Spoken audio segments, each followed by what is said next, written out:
To set a custom notification sound on Samsung Galaxy A56 5G, first of all, we need to go to My Files app that we can find inside the Samsung folder by default in the apps screen or app drawer.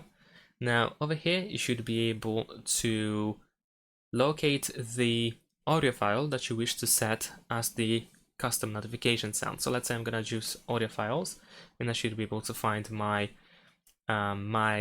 notification sound over here. So now I'm gonna press and hold my finger on the sound and select it.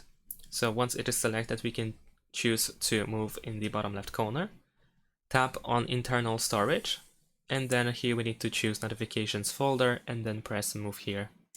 And after that, we can go to the settings of the phone, choose sounds and vibration, go to notification sound, and then scroll up on the list in order to find your custom notification sound in the custom section.